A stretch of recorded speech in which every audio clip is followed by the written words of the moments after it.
Praise the lord.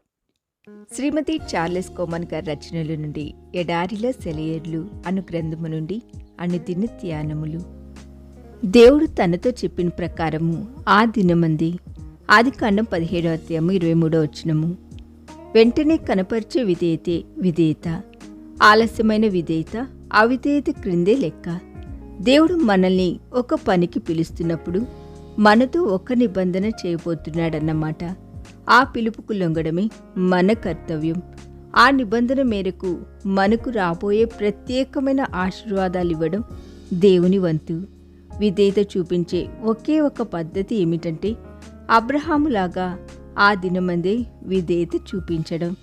చాలాసార్లు మనం చేయవలసిన పనిని వాయిదా వేసి తర్వాత ఇప్పుడో చేస్తుంటాము. అసలు బొత్తిగా చేయకపోవడం కంటే ఇది నయమే. కానీ ఇలా చేసిన పని ఆలోచించి చూస్తే చెయ్యాలి కాబట్టి ఊసురుమంటూ చేసిన పని. ఈ పని అవిటిది, అందం చందం లేనిది. వాయిదా పడిన నెరవేర్పు దేవుని నుండి పూర్తి ఆశీర్వాదాలను ఎప్పుడూ తీసుకురాలేదు. వెంటనే నెరవేర్చిన బాధ్యత అయితే దేవుడు ఇవ్వడానికి సంకల్పించిన ఆశీర్వాదాలను సంపూర్ణంగా తీసుకువస్తుంది.